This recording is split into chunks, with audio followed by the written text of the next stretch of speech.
സഹ അപ്പവും മീനുമാണ്. ഇവിടെ ഞാൻ ആദ്യം അപ്പം ഉണ്ടാക്കുന്ന വിധമാണ് പറയാൻ പോകുന്നത്. ഞാനിവിടെ ഒരു നാഴി പച്ചരി എടുത്തിട്ടുണ്ട്. ഒരു നാഴി പച്ചരിക്ക് 1/2 ഗ്ലാസ് ഉഴുന്നും ഒരു മുഴുവൻ തേങ്ങാപ്പീരയുമാണ് വേണ്ടത്. ഇനി ഇതിലേക്ക് ഒരു വലിയ വെളുത്തുള്ളിയാണ് വേണ്ടത്. ചെറിയ വെളുത്തുള്ളിയൊക്കെ ആണെങ്കിൽ 2 എണ്ണം വേണം. ഇനി ഈ ഉഴുന്നും പച്ചരിയും കൂടി 2 മണിക്കൂർ കുതിരാൻ വേണ്ടി വെക്കണം. ഒരു ബൗളിലേക്ക് ആദ്യം പച്ചരി ചേർക്കാം. ഇനി ഇതിലേക്ക് ഉഴുന്ന് ചേർത്ത് കൊടുക്കാം. പച്ചരി ഉഴുന്നും കഴുകി വെച്ചിട്ടുണ്ട്. ഇനി ഇതിലേക്ക് ആവശ്യത്തിന് വെള്ളം ചേർക്കാം. ഇനി ഇത് 2 മണിക്കൂർ കുതിരാൻ വെച്ചാൽ മതി. അതിൽ കൂടുതൽ വെച്ചാൽ നമ്മുടെ അപ്പം പുളിച്ചു പോകും. പാനിക്ക് ആവശ്യമുള്ള ചേരുവകളാണ് ഇനി പറയാൻ പോണത്. 4 കട്ട ശർക്കരയാണ് ഞാൻ എടുത്തേക്കണത്. നമ്മൾ ടേസ്റ്റിനനുസരിച്ച് വേണം ചേർക്കാൻ. അതുപോലെ ഏലക്കപ്പൊടി എടുത്തിട്ടുണ്ട്. ഞാൻ 6 ഏലക്കയാണ് എടുത്തേക്കണത്. 2 ടേബിൾ സ്പൂൺ അരിപ്പൊടി എടുത്തിട്ടുണ്ട്. ഇനി തേങ്ങാപ്പാലാക്കാൻ വേണ്ടി ഞാനൊരു മുഴുവൻ തേങ്ങയാണ് എടുത്തേക്കണത്. ഇവിടെ ഇതുപോലത്തെ ബോക്സിലാണ് തേങ്ങാപ്പീര കിട്ടണത്. ഈ ഒരു ബോക്സ് എന്ന് പറയണത് 1/2 മുറി തേങ്ങയാണ്. ഒരു തേങ്ങയുടെ പകുതിയേ ഉണ്ടാവുള്ളൂ. ഇതുപോലത്തെ 2 ബോക്സ് ഉണ്ടെങ്കിൽ നമുക്ക് ഒരു ഫുൾ തേങ്ങാപ്പീര നമുക്ക് കിട്ടത്തുള്ളൂ. നമ്മുടെ ഉഴുന്നും പച്ചരിയൊക്കെ ഇപ്പോൾ കുതിർന്നിട്ടുണ്ട്. 2 മണിക്കൂറത്തേക്ക് നമ്മളിത് കുതിരാൻ വേണ്ടി മാറ്റി വെച്ചു. ഇപ്പോൾ ഇതായിട്ടുണ്ട്. ഇനി ഇതെല്ലാം നമ്മൾ ഇഡ്ഡലി മാവ് മിക്സിയിൽ അരച്ചെടുക്കുമ്പോഴുള്ള ആ ഒരു പരുവത്തിൽ നമ്മളിതെല്ലാം ഒന്ന് മിക്സിയിൽ അരച്ചെടുക്കണം. ഇത് ഒറ്റയടിക്ക് എല്ലാം കൂടി ചേർക്കരുത്. കുറേശ്ശെ എല്ലാം ചേർത്ത് നമുക്ക് അരച്ചെടുക്കാം.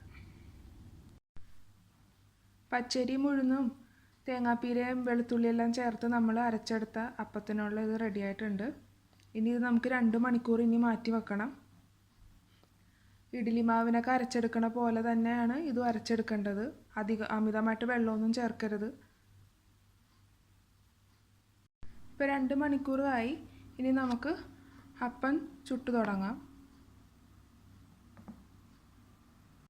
ഇപ്പോൾ വെള്ളമൊക്കെ തിളച്ചു തുടങ്ങിയിട്ടുണ്ട്.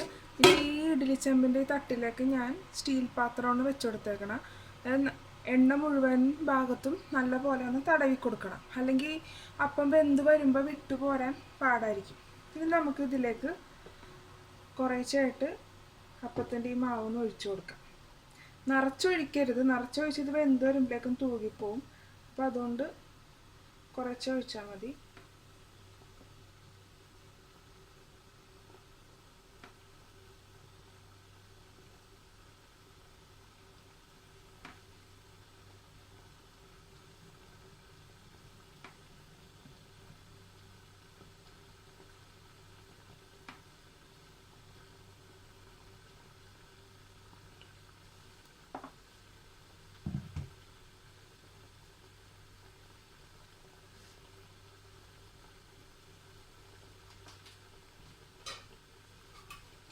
നമുക്ക് അപ്പം ഒന്ന് വേവിച്ചെടുക്കാം.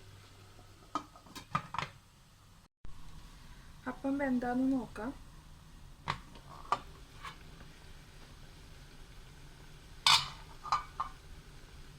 ഇതുപോലെ ഒരു ഇതിലൊന്ന് കുത്തി നോക്കാം നമുക്ക്.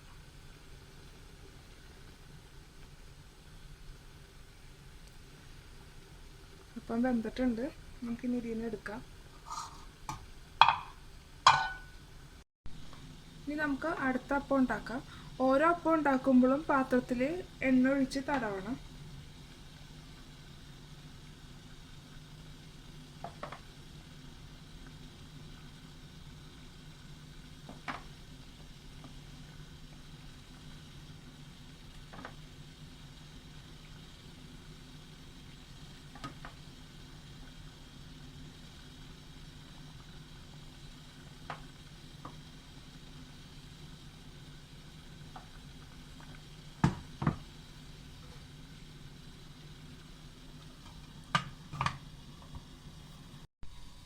അപ്പോൾ ആയാൽ നോക്കാം നമുക്ക്.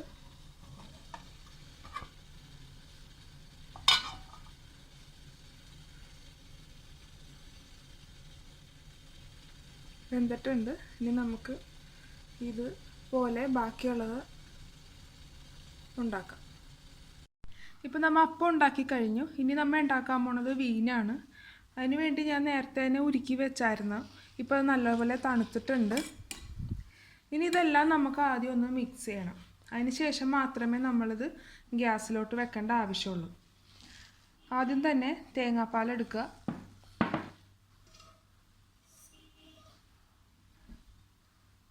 തേങ്ങാപ്പാൽ ആദ്യം സോസ് പാനിലേക്ക് ഇടുക. ഇനി ഈ എടുത്തു വെച്ചേക്കണ അരിപ്പൊടി നമ്മൾ ഇതിലേക്ക് ചേർത്ത് കൊടുക്കാൻ പോണതാണ്. അപ്പോൾ ആദ്യം തന്നെ കുറച്ച് തേങ്ങാപ്പാൽ ഇതിൽ ചേർത്ത് നല്ലപോലെ ഒന്ന് മിക്സ് ചെയ്തെടുക്കാം, അല്ലെങ്കിൽ കട്ട പിടിക്കും. അപ്പോൾ അതുണ്ടാകാതിരിക്കാനാണ് ആദ്യം തന്നെ ഇതിങ്ങനെ ചെയ്തിട്ട് ഇതിലേക്ക് ചേർക്കേണ്ടത്.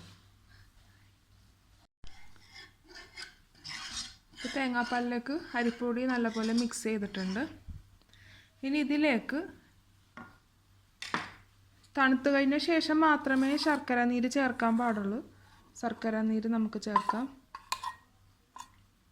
അരിപ്പൊടി ചേർക്കണത് നമ്മുടെ ഈ പാനി ഒന്ന് കുറുകി കിട്ടാൻ വേണ്ടിയാണ് നമ്മൾ അരിപ്പൊടി ചേർക്കണത്. ഇപ്പോൾ ശർക്കരയുടെ നീരെല്ലാം ചേർത്തു.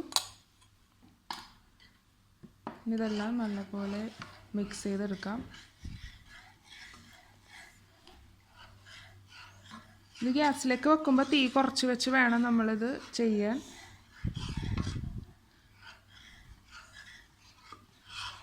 നല്ലപോലെ ഇപ്പോൾ എല്ലാം മിക്സ് ചെയ്തിട്ടുണ്ട്. ഇനി നമുക്കിത് ഗ്യാസിലേക്ക് വെക്കാം.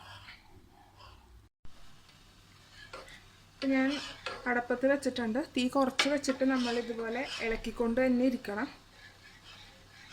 ഇതിപ്പോൾ ഭയങ്കരമായിട്ട് ലൂസായിട്ടല്ല ഇരിക്കണം. ഇതൊന്ന് ഇച്ചിരി ആകണതെന്ന് വെച്ചാൽ കുറച്ച് കുറുകി വരും. അതുവരെ നമ്മൾ ഇതുപോലെ ഇളക്കിക്കൊണ്ട് തന്നെ ഇരിക്കണം.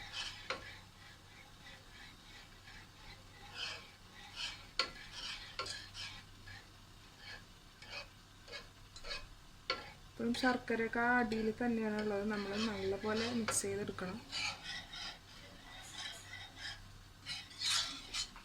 അതുപോലെ അരിപ്പൊടി ഞാനിവിടെ എടുത്തേക്കണ 2 ടേബിൾ സ്പൂണാണ്. നിങ്ങൾ എടുക്കുമ്പോൾ അത് നോക്കിയിട്ട് ഇട്ടാൽ മതി. എന്നുവെച്ചാൽ ഇത് ഈ പാനി കുറുകി കിട്ടാൻ വേണ്ടിയാണ് നമ്മൾ അരിപ്പൊടി ചേർക്കണത്. അപ്പോൾ ഒരുപാട് സ്പൂണൊക്കെ ചേർത്താൽ ഭയങ്കരമായിട്ടും കുറുകിപ്പോവും. പാനി ഭയങ്കരമായിട്ടും കട്ടയായിട്ട് വരും.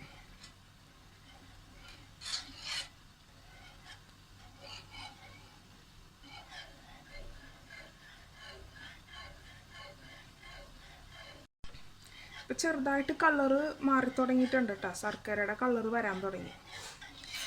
വീഡിയോയിൽ അത് കാണാൻ പറ്റുമോ അറിയില്ല. പക്ഷെ നേരിട്ട് നമ്മളിങ്ങനെ നോക്കുമ്പോൾ ആദ്യം ശർക്കര ഇട്ടെങ്കിലും തേങ്ങാപ്പാലിൻ്റെ ആ വെളുത്ത് തന്നെ ഇരുന്നേച്ച്. ഇപ്പം കളറ് മാറി തുടങ്ങിയിട്ടുണ്ട്. തീ കുറച്ച് വെച്ച് ചെയ്യണതാണ് ഏറ്റവും നല്ലത്.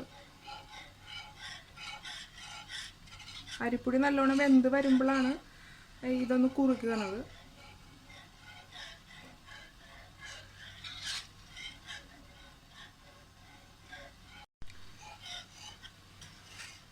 സ്പൂണിനേലും നല്ലത് ഇത് യൂസ് ചെയ്യണേ.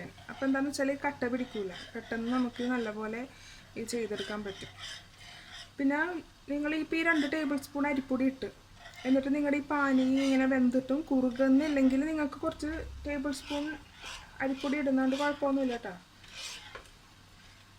അളവിലൊക്കെ നിങ്ങൾക്ക് മാറ്റങ്ങൾ വരുത്താം. പക്ഷെ ഇത് വെന്ത് കിട്ടാൻ കുറച്ച് നേരം പിടിക്കും. അതുകൊണ്ട് പെട്ടെന്ന് തന്നെ നമ്മളിത് കുറുകിയില്ലല്ലോ എന്ന് ഓർത്ത് എടുത്തിട്ട് കഴിഞ്ഞാൽ ഭയങ്കരമായിട്ടും കുറുകിപ്പോവും. അപ്പോൾ അതുകൊണ്ട് ഞാനിപ്പോൾ 2 ടേബിൾ സ്പൂണാണ് കണക്കെടുത്ത് ഇപ്പം ഇട്ടേക്കണത്. നല്ലപോലെ ഒന്ന് മിക്സ് ചെയ്ത് കൊടുക്കണം. പിന്നെ ഞാനിപ്പോൾ എടുത്ത അരിയും പച്ചരിയും ഉഴുന്നിൻ്റെയൊക്കെ അളവിൽ എനിക്ക് 3 അപ്പം ഉണ്ടാക്കാനാണ് എനിക്ക് വെച്ചിട്ടുണ്ട്. 3 അപ്പത്തിനുള്ള കണക്കാണ് ഞാനിപ്പോൾ നിങ്ങളോട് പറഞ്ഞത്. നിങ്ങൾക്ക് അതിൽ കൂടുതൽ അപ്പം വേണമെന്നുണ്ടെങ്കിൽ അളവുകൾക്ക് മാറ്റം വരും. അതുപോലെ ഇത്രയും 3 എണ്ണമൊന്നും വേണ്ട, 3 അപ്പമൊന്നും ഉണ്ടാക്കണ്ടെന്നാണെങ്കിലും അളവിനൊക്കെ മാറ്റം വരും. എന്താണെങ്കിലും പച്ചരിയേക്കാൾ കൂടുതൽ ഉഴുന്ന് നമ്മൾ എടുക്കരുത്, പുളിച്ചു പോകും.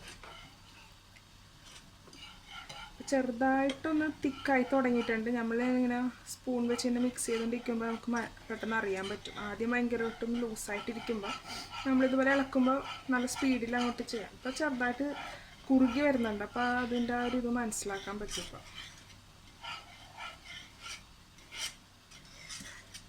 ഈ കുറുകി വരുന്ന ഈ സമയത്ത് നമുക്ക് ചതച്ച് വെച്ചേക്കണ ഏലക്കപ്പൊടി ചേർത്ത് കൊടുക്കാം. നല്ലപോലെ മിക്സ് ചെയ്തെടുക്കാം. അല്ല, ഞാനിപ്പോൾ എടുത്ത കണക്കിൽ 2 ടേബിൾ സ്പൂൺ അരിപ്പൊടി കറക്റ്റ് കുറുകി വന്നു.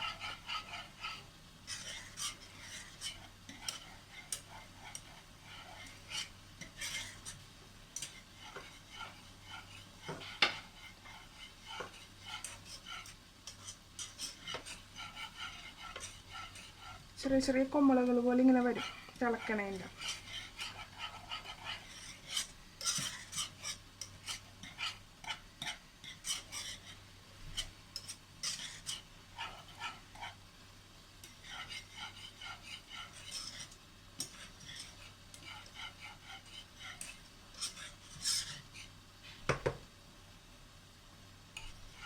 അരിപ്പൊടി വെന്ത് കഴിയുമ്പോഴാണ് ഇത് ഇങ്ങനെ ലാസ്റ്റ് ഇതുപോലെ കുറുകി വന്നത്. ഇപ്പം അരിപ്പൊടിയൊക്കെ നല്ല വെന്തിട്ടുണ്ട്. ശർക്കരപ്പാനി ഇപ്പോൾ റെഡി ആയിട്ടുണ്ട്. നമുക്ക് തീ ഓഫ് ചെയ്യാം. എന്താണെന്ന് വെച്ചാൽ ഇപ്പം നല്ലോണം കൊമ്മളുകൾ ഇതുപോലെ വന്നു. പിന്നെ ഇത് തണുത്ത് കഴിയുമ്പോൾ കുറച്ചും കൂടി ഒന്ന് കുറുകും. അപ്പോൾ ഇത് ഇത്രയും മതി.